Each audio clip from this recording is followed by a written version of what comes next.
Nós vamos dar continuidade à nossa última aula. Então, para a gente recapitular aí, vocês lembram o que a gente partilhou no último encontro nosso?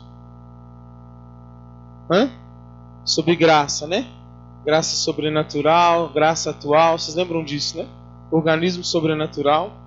E aí eu passei essa apostila para vocês, que as primeiras páginas, está aí chamados à santidade, na primeira página, estão vendo? A segunda página, vida de oração. Essas duas páginas falam do que foi a aula passada. Então nós vamos começar hoje na terceira página da apostila. Os dons do Espírito Santo. Acharam aí? Vocês vão acompanhar comigo na apostila, que eu acho que vocês vão ter bastante... vou entender melhor, né? E também me ajuda bastante, porque é muito conteúdo, né? Para vocês verem. Semana passada, a aula toda foram 2 páginas. E hoje nós vamos falar aí umas 7 páginas. Se der tempo, e Deus quiser, vai dar tempo. Então, por isso, nós vamos seguir a apostila, para eu tentar ser mais objetivo e a gente ir partilhando em cima do que está aí. É só para explicar, essa apostila ela foi distribuída na formação em Campinas pelo Padre Paulo. Ele foi escrita por ele e ele autorizou que imprimisse. Então, enquanto ele não autorizou, eu não imprimi. Então, na última aula eu não tinha autorização dele ainda, então não tinha impresso. Mas aí, sexta-feira, eu pedi ele e ele permitiu que eu imprimisse e passasse para vocês. Porque vocês vão ver que na primeira página está escrito que não pode reproduzir. Como a gente tem que ser obediente, então está escrito que não podia reproduzir, por isso que eu não tinha entregado ela ainda. Senão a gente já tinha começado a partir dela. Mas o conteúdo eu tinha tirado dela. Mas vamos lá, os dons do Espírito Santo. O primeiro grande dom de Deus é o próprio Espírito Santo. Em sentido amplo, tudo que recebemos de Deus são dons do Espírito Santo. Os 7 dons são como antenas que captam as inspirações do Espírito Santo e tornam uma pessoa capaz de agir de forma divina, cristiforme. Vocês lembram disso na última vez que a gente conversava sobre santidade? Você lembra sobre santidade? Que até que eu peguei conceitos de vários santos diferentes que falavam sobre o que é santidade. Vocês estão lembrados? E uma das afirmações dos santos é que ser santo é viver conforme Cristo, né? E o que nos faz viver conforme Cristo são os dons do Espírito Santo. Sem os dons do Espírito Santo, nós nunca seremos santos. E nós nunca agiremos como Deus quer que a gente haja. Os dons do Espírito Santo é que nos modelam como pessoas conforme a vontade de Deus, né? Vivemos cristiforme. E aí tem algumas coisas que eu acho que não preciso ler. Aí, a letra B, C e D do 2, que fala sobre o número 7 e tudo mais. Eu acho que não tem necessidade de ler agora. A gente pode ir para frente, né? A gente pode ir nesse quadro, né? O 5 aí dessa página fala da diferença de dons e carismas. Vocês lembram a diferença entre dons e carismas? Vocês lembram? Qual que é a diferença, então? Dons e carismas. Nós falamos disso também. E carisma, o serviço da igreja, né? Apenas um carisma, a gente colhe fruto dele. Qual que é? O dom de línguas, né? Oração em línguas. Só esse carisma a gente colhe fruto dele. Então, dom é diferente de carisma. Aí eu queria pegar esse quadro, porque... E aí vocês vão ver quando a gente for falar de cada dom, as virtudes, e isso tem que ficar marcado no nosso coração, são a ponte para a gente ter um dom do Espírito Santo. A virtude, por exemplo, se eu semeio no meu coração um coração virtuoso, eu estou criando ponte para receber dons do Espírito Santo, né? Se eu semeio no meu coração coisas virtuosas, eu estou preparando o coração para receber o Espírito Santo. E vocês lembram que tinham virtudes naturais e virtudes sobrenaturais? Vocês lembram disso que a gente falou? O que são as virtudes naturais? Naturais. Vocês lembram? Aquilo que já existe no homem? Não. Virtudes naturais são práticas de bons hábitos. Se eu pratico bons hábitos, eu tenho virtudes naturais. Naturalmente eu me torno uma pessoa virtuosa. Ou seja, se eu sou uma pessoa educada, se eu sou uma pessoa bondosa, se eu sou uma pessoa que faz coisas boas, eu estou semeando em mim virtudes naturais. E virtudes sobrenaturais é a partir da minha vida sobrenatural, ou seja, da minha vida com Deus. E aí, nesse quadro, eu até escrevi ele na última aula, mas eu queria repassar ele, porque não adianta nada a gente falar de todos os dons do Espírito Santo se nós não descobrirmos os caminhos que a gente precisa trilhar para ter os dons do Espírito Santo.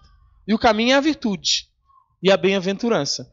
Então, na verdade, a bem-aventurança é o fruto do dom. Então, esse quadro ele é dividido em virtudes, dons e bem-aventurança.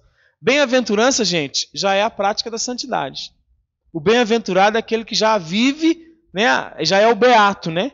Já está buscando. Então, ou seja, a virtude, por exemplo, da caridade, ela semeia em nós o dom da sabedoria, porque ela é a ponte para o dom da sabedoria, e o dom da sabedoria nos leva à bem-aventurança dos pacíficos, né? Onde Jesus fala, bem-aventurados os pacíficos.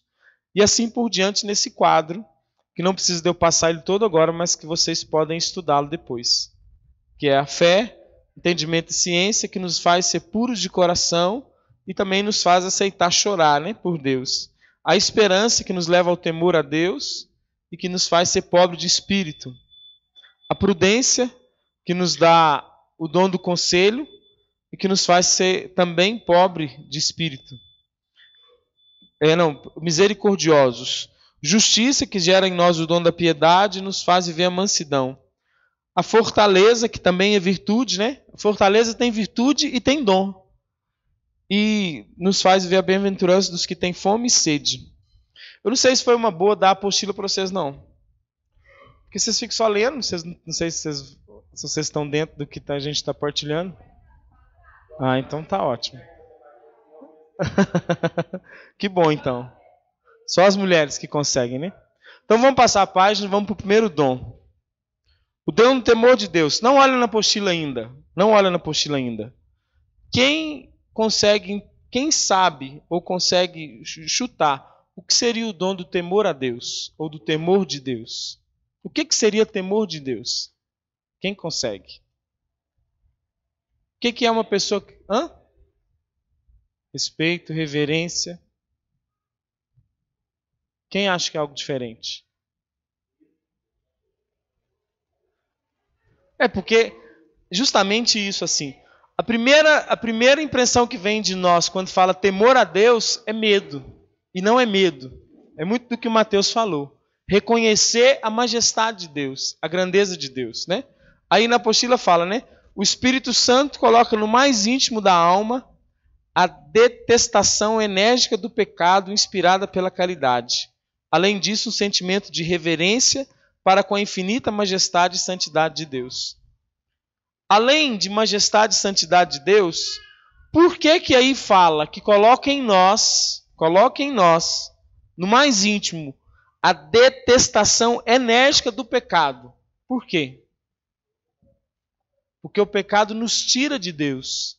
E como eu tenho temor com a grandeza de Deus, a minha alma não quer estar longe dessa grandeza. Isso é temor de Deus. Ou seja, eu não quero me afastar de Deus por nada. E não me afastando de Deus por nada, eu não quero pecar então. Então o temor a Deus é reconhecer a reverência de Deus e também entender que eu não posso pecar para não ficar longe dessa majestade. E aí tem as virtudes que são relacionadas com o dom do temor de Deus, ou seja, quem quer ter o dom do temor de Deus tem que buscar a virtude da esperança, da temperança, da religião e da humildade. Virtude da religião, né? Não sei se vocês já tinham ouvido falar nessa virtude, mas é uma pessoa que vive a religião, uma pessoa religiosa, uma pessoa com espiritualidade, uma pessoa com fé, né? Ela vive o temor a Deus. Então, o caminho para ter o dom do temor de Deus: semear no meu coração esperança, temperança, religião e humildade. O que o temor a Deus faz na vida da pessoa? Os efeitos. Um vivo sentimento da grandeza e da majestade de Deus, que submerge as almas em uma adoração profunda, cheia de reverência e de humildade. B. Um grande horror ao pecado e uma grandíssima contrição por tê-lo cometido. C. Uma vigilância extrema para evitar as menores ocasiões de ofender a Deus. E D. Desapegar de todas as coisas criadas. Desapegar de todas as coisas criadas. Como que você sabe se você já tem pelo menos um pouquinho do dom do temor de Deus? Se uma dessas 4 coisas você já encontrar presente dentro do seu coração. Se não, você precisa então semear as virtudes para que elas possam acontecer. Agora, o que te atrapalha de ter o temor a Deus? O que são os vícios que nos tiram do temor a Deus? A soberba e a presunção. Todo mundo sabe o que é soberba e presunção? Sabe? Alguém sabe? Alguém quer falar para nós?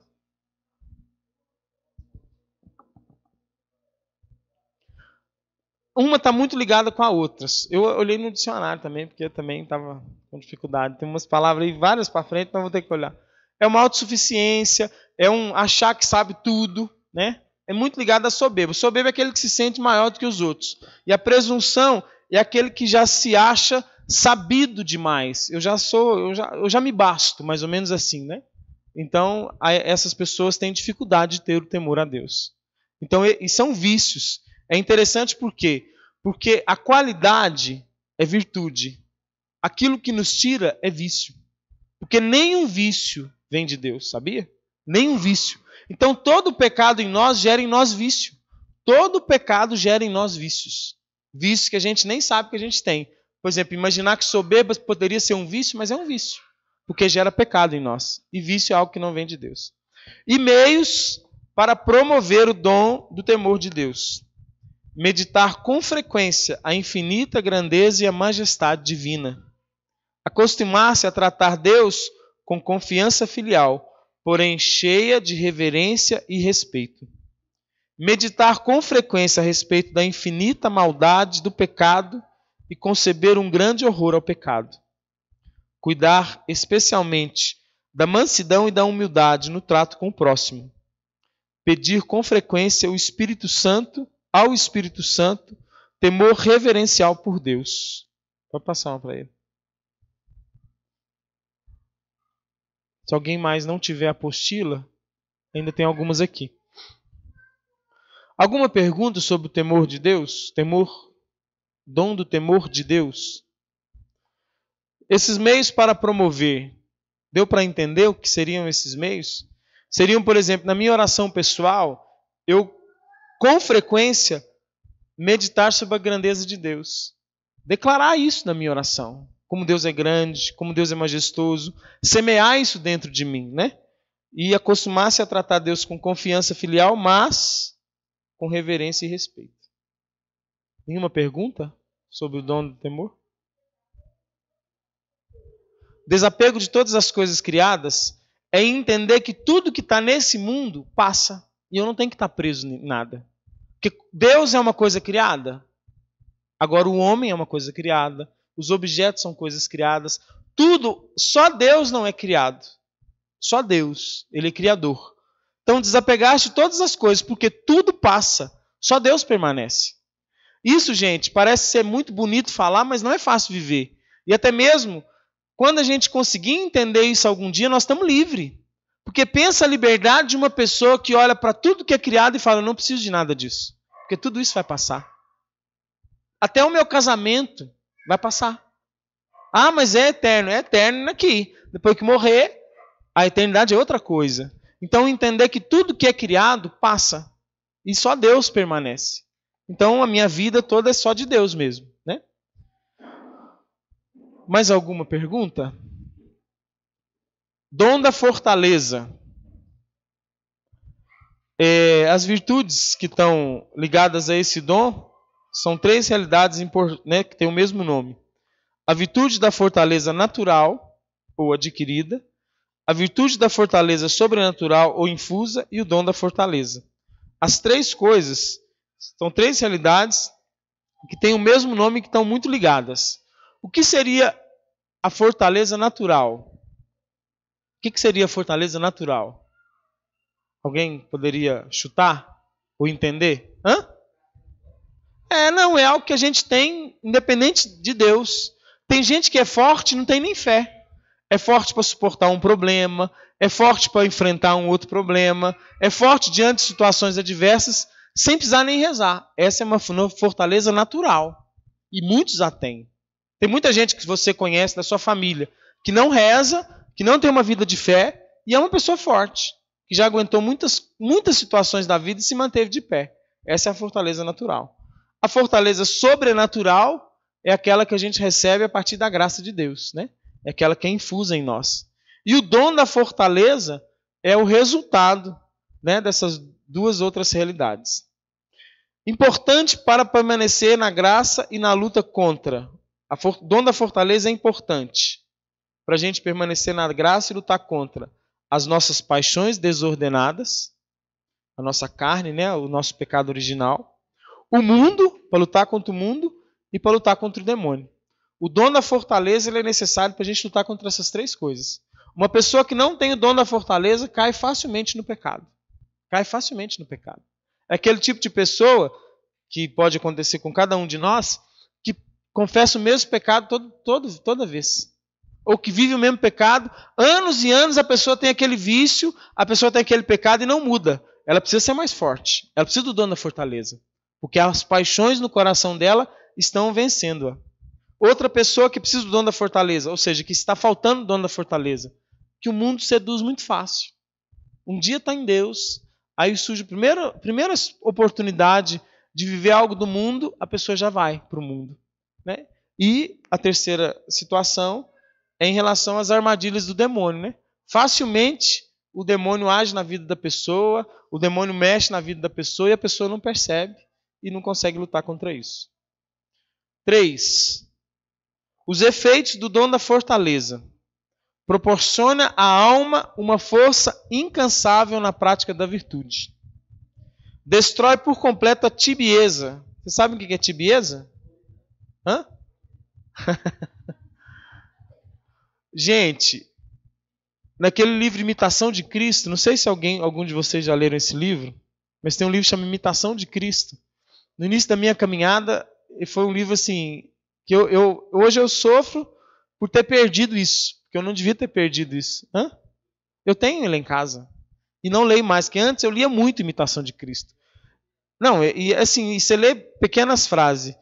Na Imitação de Cristo fala que o pior acontecimento na vida de um cristão é a tibieza. É ele se tornar um cristão morno. Um cristão que eu cheguei numa situação que eu já estou legal, eu já estou bom. Ou, não, eu não dou conta mesmo demais, já faço muito, né? E a gente tem essa tentação. Já sirvo muito a Deus. Já trabalho muito para Deus. Já fui à missa. Nossa, agora eu quero descansar. Né? Isso tudo é fruto da tibieza. E que ela entra na alma de muitos cristãos. No livro Imitação de Cristo fala, de muitos. Né? Quantas pessoas hoje frequentam a igreja e são pessoas tíbias, mornas. Né? Então, o efeito do dom da fortaleza é que ele destrói por completo a tibieza no nosso coração. Letra C, do número 3. Torna a alma corajosa e valente diante de todo tipo de perigos ou inimigos. D. Dá a capacidade de suportar as maiores dores com gozo e alegria. E. Proporciona à alma o heroísmo das pequenas coisas, além do heroísmo das grandes. O que seria heroísmo das pequenas coisas? Vou buscar aqui a cola nos universitários. Deixa eu ver se da Fortaleza já tem aqui. O que seria, gente, heroísmo nas pequenas e nas grandes coisas? Alguém sabe? Hã?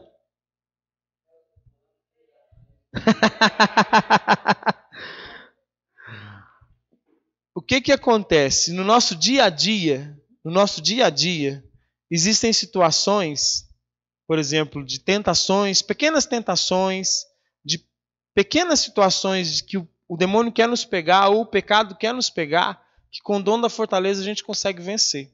Vou dar um exemplo claro. Eu sou uma pessoa sem paciência, por exemplo. E aí, diante de uma situação que com toda vez eu fui impaciente, quando eu começo a ter o dom da fortaleza, eu começo a vencer isso. E são atos heróicos que eu olho para mim e falo assim, eu não daria conta por mim mesmo. Você já teve algo na sua vida, de caminhada com Deus, que você não imaginava que você daria conta de fazer? Por exemplo, um pecado que você venceu, um vício que você venceu, uma paixão que você venceu. São atos heróicos, né? Heróico é o quê? Algo impossível, né? Entre aspas, né? Por exemplo, o herói, né? A gente está aí na fase do herói. Nos nossos vocacionais a gente tem conversado muito sobre os nossos heróis, né? Da televisão aí, dos filmes. Eles fazem coisas heróicas, né? Coisas grandiosas. A gente começa a fazer nas pequenas coisas atos heróicos. Eu venci um pecado que eu não dava conta de vencer. Ou, por exemplo, eu não dei a resposta que eu queria ter dado na Natália naquela hora. E toda vez eu dou aquela resposta. E hoje eu venci isso. E não foi por mérito meu, porque eu não dava conta de fazer isso antes. Isso foi um heroísmo pequeno. E o grande é quando a gente começa a juntar um tanto de heroísmo pequeno, e aí surgem os heroísmos grandes no nosso dia a dia. Entenderam? Vícios que são opostos ao dom da fortaleza. Temor desordenado ou timidez. Timidez, hein, gente? E frouxidão natural. A pessoa moleza, né? Que a pessoa mole, devagar, salame, né? Não, o salame mais é preguiçoso, mas tem uns que é mole, né? Qualquer coisinha já reclama, qualquer coisa desequilibra a pessoa. Sabe assim, a vida inteira assim, teve a mãe que fazia as coisas para ele e ficou mole, entendeu? Isso tem muita gente assim. Isso atrapalha o dom da fortaleza. Também. Mas eu vejo assim, aí seria grande, né? Mas o heroísmo grande, não sei se no nosso tempo seria o martírio de morrer no sangue, mas seria o martírio, por exemplo, de ser perseguido, né, por Cristo. Não, porque assim, na nossa realidade e cultura, talvez não viveríamos o martírio de sangue, mas veria, por exemplo, o martírio de ideias, ou o martírio na sociedade em termos de deixar de lado. E aí seria um heroísmo grande, né? E o heroísmo pequeno seria vencer coisas que a gente não consegue vencer no dia a dia. E o grande vencer coisas grandes. Meios para promover. Acostumar-se ao cumprimento exato do dever, apesar de todas as repugnâncias. O B. Não pedir a Deus que nos livre da cruz, mas apenas que nos dê a força para carregá-la com amor. C. Praticar mortificações voluntárias. E D. Buscar na Eucaristia a força para nossas almas. Dessas 4 aí, você acha que você vive alguma? Algum meio? Seria um jejum, mortificação voluntária. Seria, né? Jejum, penitência, sacrifícios mesmo voluntários, né? E a gente tem que entender o seguinte. Hoje, por exemplo, na comunidade a gente faz jejum toda sexta-feira. A hora que nós estivermos acostumados com esse jejum, nós precisamos fazer alguma coisa. Não deixar ele, mas fazer alguma outra coisa. E se a gente não conseguir acostumar, isso também tem que ser trabalhado,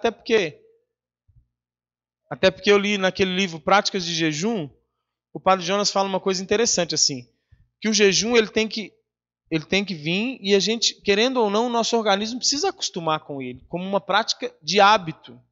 Ele não pode se tornar, porque assim, ele tem que ser no início uma mortificação, mas num determinado momento se tornar um hábito na nossa vida. E quando se torna um hábito, aí a gente precisa fazer novas mortificações. E se não está se tornando hábito, é porque nós ainda não estamos fortes. Porque a fortaleza é para suportar o sofrimento. E se alguns sofrimentos que a gente vive não se tornam hábito, é porque a gente não está crescendo. Eles vão tornar hábito. Né? Por exemplo, coisas que hoje eu consigo fazer na minha caminhada que eu não dava conta de fazer anteriormente. Porque foi se tornando hábito, no início era difícil, agora não é tão difícil mais. É sinal que a fortaleza está começando a acontecer. Outra coisa que fala aqui é não pedir que nos livre da cruz, mas apenas que nos dê a força para carregá-la com amor. Isso também é algo que a gente precisa trabalhar. Porque às vezes a gente quer logo ficar livre da cruz, né? E quanto mais rápido possível, melhor, né? Vai cortando ela, né? Que chegar na hora de atravessar, não tem mais cruz para atravessar. Acontece mesmo. O dom da piedade. Esse dom é interessantíssimo. Noção. O Espírito Santo infunde em nossa vontade um afeto filial para com Deus, considerado como Pai, e um sentimento de fraternidade universal para com todos os homens. Nós temos uma confusão em algumas... por causa de uma denominação de Nossa Senhora, de um título dela, de Nossa Senhora da Piedade, né? E a imagem de Nossa Senhora da Piedade, você sabe qual que é? É aquela com Jesus no colo. E aí a gente envolve piedade muito com alguém que está assim, né? Sofrido, né? Por quê? Porque é Nossa Senhora das Dores e Nossa Senhora da Piedade. É mais ou menos a mesma Nossa Senhora, né? E aí quando se fala de piedade, por exemplo, assim, eu me lembro um fato que aconteceu muito interessante, com Dom José Belvino, ele contou esse fato, que quando ele foi a primeira vez encontrar com o Papa João Paulo II, primeira vez que ele encontrou com o Papa João Paulo II, e o Papa João Paulo II falou com ele assim, como é que é a sua diocese? Ele foi contou e falou assim, na sua diocese o povo é piedoso? A pergunta do João Paulo II para ele foi essa. Na sua diocese você tem um povo piedoso? E aí a gente já logo pensa num povo assim, né? Com a carinha triste na igreja, né? Ai, que piedade, né? Só que piedade é muito além disso, assim. Claro que ali Nossa Senhora da Piedade é aquela que acolhe o filho, né? Uma forma de acolher, de amar o filho. Mas aquela imagem é muito mais Nossa Senhora das Dores do que realmente a piedade como dom que o Espírito Santo nos dá. Porque aí as virtudes relacionadas são justiça, religião e piedade. São as três virtudes relacionadas ao dom da piedade. E o que é que o dom da piedade faz na vida de uma pessoa? Uma grande ternura filial para com o Pai que está no céu. Faz com que se adore o mistério inefável da paternidade divina na própria Trindade eterna. Um filial abandono nos braços do Pai Celeste. Faz ver no próximo um Filho de Deus e irmão de Jesus Cristo. Move-nos ao amor e devoção para com as pessoas relacionadas com a paternidade, fraternidade. A Virgem Maria, os anjos, os santos, as almas do purgatório, o Papa, os superiores, os pais, a pátria, sagradas escrituras, coisas, santos, etc. Ou seja, a piedade, o dom da piedade é aquele que nos insere em sermos verdadeiramente filhos de Deus e pertencer à família de Deus. Por exemplo, o Papa. Nós temos o Papa como um grande pai de uma família, porque somos uma família universal, a família de Deus. E temos em Deus o nosso Pai verdadeiro, confiamos nele, né? Confiamos plenamente nesse Pai. Isso é o dom da piedade. Os vícios que são opostos é a impiedade, ou seja, o contrário disso, né? Eu creio em Deus, mas eu não confio tanto, eu sou uma pessoa impiedosa, assim, eu não tenho tanta confiança, não tenho tanta entrega a Deus, né? E a dureza do coração. E os meios para promover a piedade. Cultivar em nós o espírito de filhos adotivos de Deus. Cultivar o espírito de fraternidade universal com todos os homens. Considerar todas as coisas, ainda que puramente materiais, como pertencentes à casa do Pai, que é a criação inteira. Cultivar o espírito de total abandono nos braços do Pai e consagrar-se à Virgem Maria.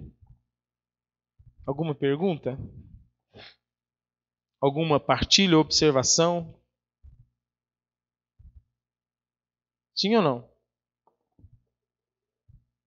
Hã? Tá dando para entender, gente?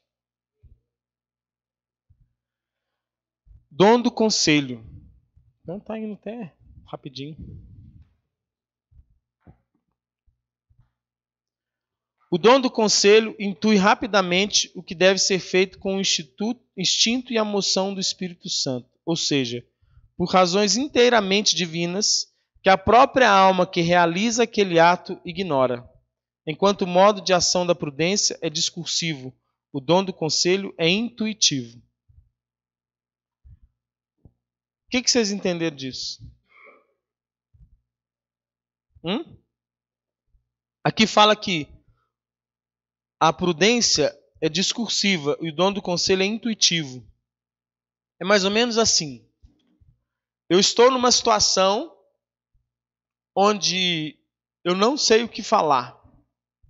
Por exemplo, estou na festa da minha família e de repente eles pedem para mim lá na frente falar algo de Deus para aquelas pessoas. E eu falo assim, eu não sei o que falar. E de repente eu vou lá e falo alguma coisa e as pessoas falam assim, nossa, era tudo que eu precisava ouvir.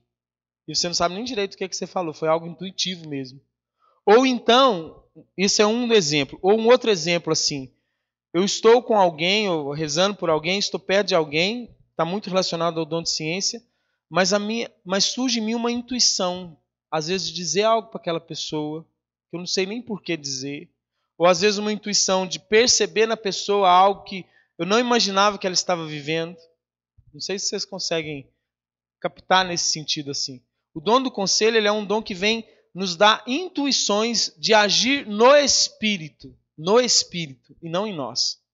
Aí até fala, a prudência discursiva. Por quê? A prudência me faz preparar uma pregação. A prudência não faz isso? Né? Eu vou falar para alguém muito importante. Aí eu preparo, aí eu anoto, aí eu leio. Isso é a prudência.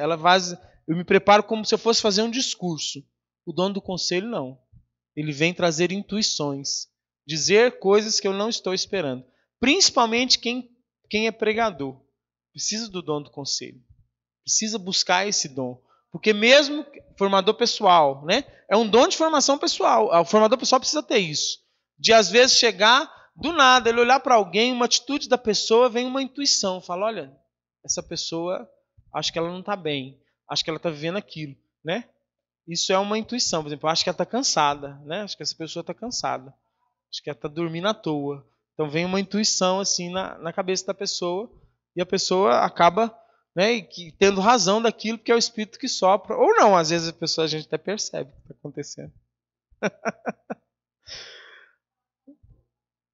Uma moção do Espírito Santo. Partes integrantes desse dom é a virtude da prudência. Interessante assim, é um dom do conselho que fala diferente, que é diferente da prudência, mas a prudência é a virtude que nos leva ao dom do conselho. Por quê? Porque a gente precisa ter memória do passado, inteligência do presente, docilidade, sagacidade, razoabilidade, providência, circunspecção, cautela ou preocupação. Ou seja, precaução. Ou seja, precisamos ser uma pessoa sensível, concordam? Precisamos ter sensibilidade, né? Semear em nós uma sensibilidade. Gente, sensibilidade é algo de Deus. É algo de Deus. E outra coisa, aqui fala inteligência do presente. Precisamos ser uma pessoa que estuda, que lê, que percebe. Sabe por quê? Isso eu já falei em algumas outras formações. O Espírito Santo, quando agir na sua vida, ele não vai agir do vácuo. Ele vai agir de algo que está dentro de você. Se você não põe nada para dentro, como é que ele vai fazer do vácuo? Ele vai procurar lá no vazio da sua inteligência e falar assim, e agora? Eu tenho que achar alguma coisa. Essa pessoa não lê nada, essa pessoa não estuda nada, essa pessoa não faz nada para encher a mente dela de algo inteligente.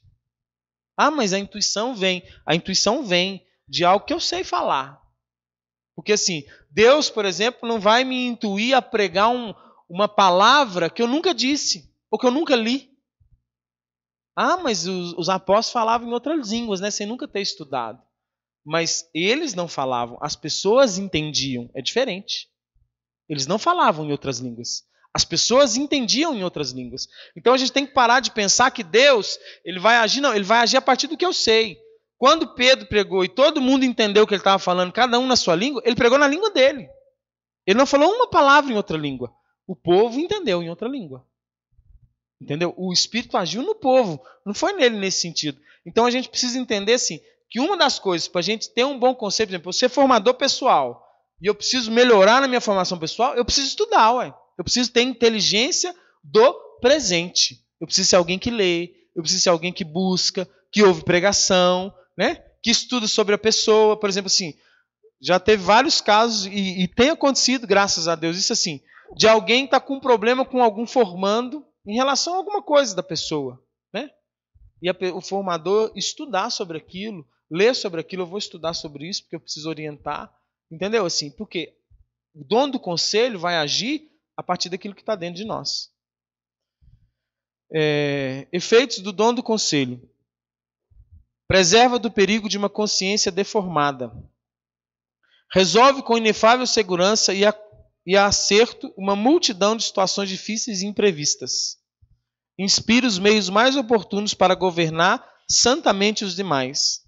Aumenta extraordinariamente nossa docilidade e submissão aos legítimos superiores. Olha que interessante isso. Todos nós que já somos da comunidade, todos temos alguma responsabilidade, não temos? Uma responsabilidade que nos faz ter que, às vezes, coordenar alguém, ou alguns, não é? Ter que chamar atenção, ter que exortar, ter que direcionar. Então, nós todos precisamos do dom do conselho. Porque aqui, ó, inspira os meios mais oportunos para governar santamente os demais. Para falar, para direcionar as outras pessoas. E aumenta em nós a docilidade e submissão, ou seja, a obediência aos superiores. O que são os vícios que opõem ao dom do conselho? Esse é chique também. Precipitação, temeridade e lentidão excessiva. Precipitação e lentidão excessiva. Um é o oposto da outra, concordam? Pessoa precipitada e o lento, né? E a gente tem os dois no nosso meio, às vezes, ou até a gente é os dois em alguns momentos, né? Tem aquele que precipita e quando vê, fez tudo que precisava fazer, mas passou na frente. E tem aqueles que se você não gritar, ele não vem de jeito nenhum. Ele está lá atrás. Vamos! Pelo amor de Deus, sai do lugar, né? Esses dois vícios, que são opostos, é que às vezes nos perdem do dom do conselho. Né? E a temeridade, né? A pessoa que é temerosa demais, tem medo de tudo, não dá conta de dar um passo, não tem coragem. Né? E os meios para promover o dom do conselho. Profunda humildade, acostumar-nos a proceder sempre de forma refletida e sem pressa, ouvir em silêncio o mestre interior, aumentar nossa docilidade e obediência àqueles que Deus colocou na igreja para nos governar. Né? Ou seja, a obediência nós precisamos tê-la, né? Senão a gente não consegue mesmo para promover. Pulou? Então tá errado, que o ciência é o próximo. Não, de grampear deve. Alguma pergunta sobre o dom do conselho? Ainda faltam 3 dons, tá? Ciência, entendimento e sabedoria. O dom da ciência. O dom da ciência é o dom de ciência que a gente reza? É? É ou não é? Sabe aquele dom de ciência, palavra de ciência? Eu rezei para a pessoa, o Valdo Júnior, veio na minha cabeça uma palavra de ciência. Esse é o dom de ciência? Não. Aquele é carisma, tá? Pra vocês entenderem, aquele é carisma. Quando a gente está rezando, todo mundo, aí um tem uma palavra de ciência, outro tem uma palavra de ciência, aquilo é carisma.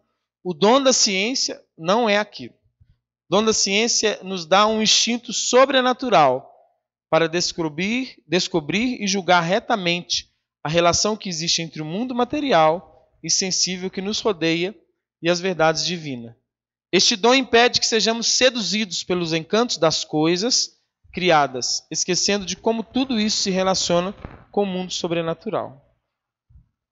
O mundo hoje, só um parênteses, em muitos momentos as pessoas são seduzidas pelo mundo, até quem já está na igreja.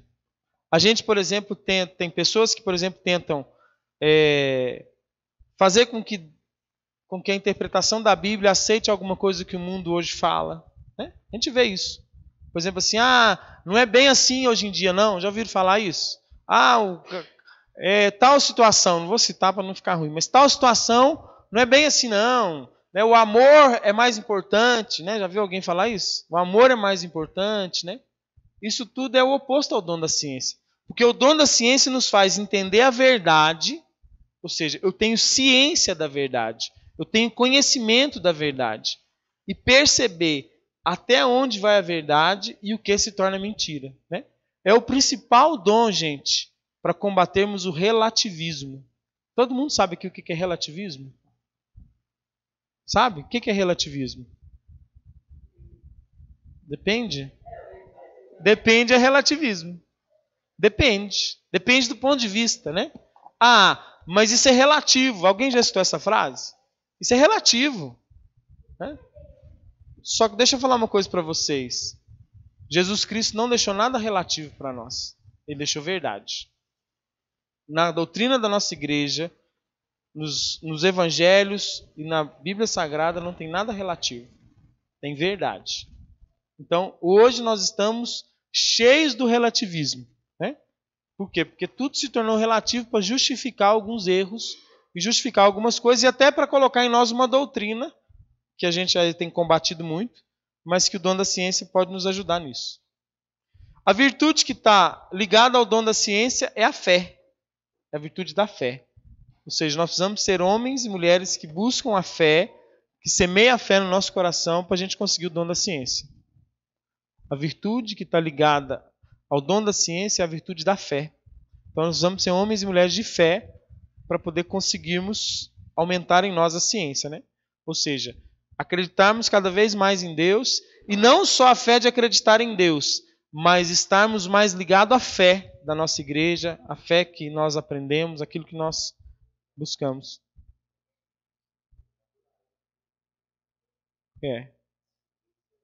É ciência sobrenatural, né? Justamente, o Valdo falou certo, assim, porque o dom da ciência que nós estamos falando é algo sobrenatural. Então, quem não tem fé não acredita. Quem não tem fé não acredita em anjo, concordam comigo?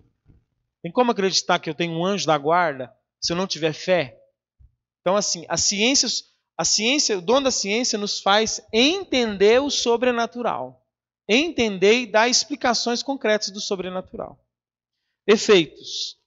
Ensina a julgar retamente as coisas criadas em sua relação com Deus.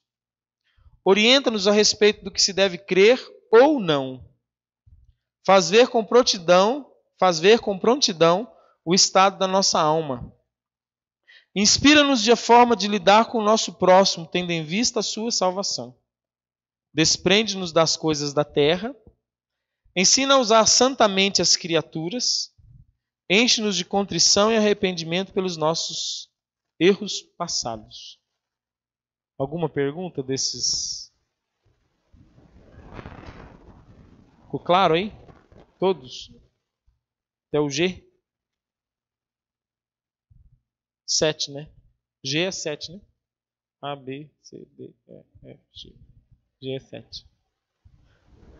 Hã? O vício contrário ao dom da ciência é a ignorância. Né? Ignorante. Aqui não fala de ignorância, gente, em termos de pessoa ignorante, pessoa mal educada, pessoa brava, não. Ignorância é a pessoa que não quer conhecer ou que não conhece. Né? Essa é a ignorância que é contrária. E os meios para a gente encontrar o dom da ciência é considerar a vaidade das coisas terrenas, acostumar-se a realizar com Deus todas as coisas criadas, ou seja, tudo que foi criado vem de Deus, né? Opor-se energicamente ao espírito mundano, ver a mão da providência no governo do mundo e em todos os acontecimentos prósperos e adversos de nossa vida. Preocupar-se muito com a pureza do coração. Para ter a ciência, tem que buscar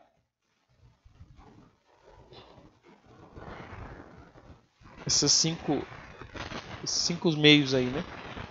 O dom do entendimento. Necessário para que haja fé pura e intuitiva, sem discursos. Né? Ou seja, eu entendo aquilo que Deus quer falar comigo. Eu entendo o sobrenatural sem precisar de muito rodeio, sem precisar de falar muita coisa, sem precisar de muitos discursos. O efeito. Faz ver as realidades espirituais debaixo das aparências sensíveis, especialmente da Eucaristia. Ou seja, eu entendi que Jesus está na Eucaristia. Descobre o sentido oculto das imagens e parábolas, especialmente das Escrituras. E contempla os efeitos nas causas e vice-versa. Ou seja, entende a providência divina em tudo.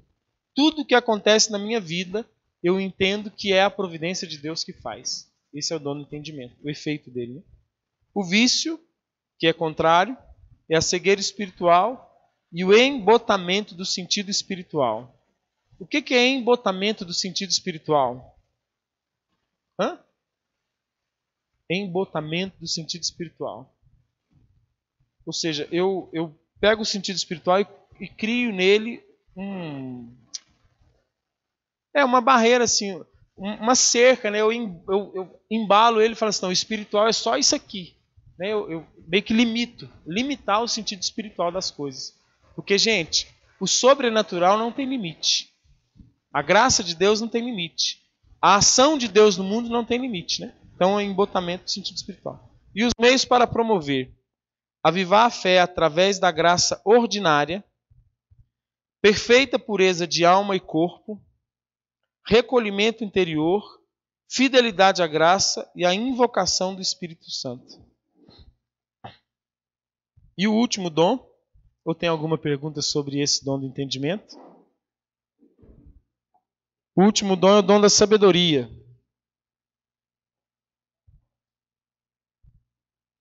Amém?